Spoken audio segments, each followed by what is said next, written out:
રાજ્યમાં ભ્રષ્ટાચાર નાબૂદી અભિયાન અંતર્ગત એન્ટી કરપ્શન બ્યુરોએ આજે ગાંધીનગરમાં મોટી કાર્યવાહી કરતા પોલીસ બેડામાં ખળભળાટ મચી ગયો છે। ગાંધીનગર સીઆઈડી ક્રાઇમના પોલીસ ઇન્સ્પેક્ટર અને એક આર્મ્સ કોન્સ્ટેબલને ₹30 લાખની જંગી લાંચ સ્વીકારતા એસીબીની ટીમે રંગે હાથ ઝડપી લીધા છે। પ્રાપ્ત વિગત અનુસાર એક જાગૃત નાગરિકે એસીબીમાં ફરિયાદ નોંધાવી હતી કે તેમના મિત્ર વિરુદ્ધ એક કેસમાં સીઆઈડી ક્રાઇમ સીઆઈ સેલના પોલીસ ઇન્સ્પેક્ટર પીકે પટેલ તથા સીઆઈડી ક્રાઇમ સીઆઈ સેલના આર્મ્સ પોલીસ કોન્સ્ટેબલ વિપુલભાઈ બાબુભાઈ દેસાઈએ ફરિયાદી પાસે વર્ષ 2024માં નોંધાયેલ એક ગુના મામલે કોઈ કાર્યવાહી નહીં કરવા ₹30 લાખ રૂપિયાની માંગણી કરી હતી।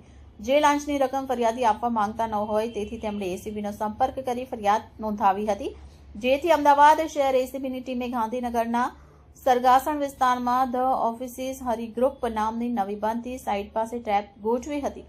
આ છટકા દરમિયાન કોન્સ્ટેબલ વિપુલભાઈ દેસાઈએ ફરિયાદી સાથે વાતચીત કરી 30 લાખની રકમ સ્વીકારી હતી, જ્યારે પીઆઈ પેથાભાઈ પટેલે આ લાંચ સ્વીકારવા માટે સંમતિ આપી હતી। એસીબીએ ઘટના સ્થળે જ 30 લાખની રોકડ રિકવર કરી બંને આરોપીઓની અટકાયત કરી કાયદેસરની કાર્યવાહી હાથ ધરી છે। આ હાઈ પ્રોફાઇલ ટ્રેપને કારણે સમગ્ર પોલીસ વિભાગમાં ચકચાર મચી જવા પામી છે।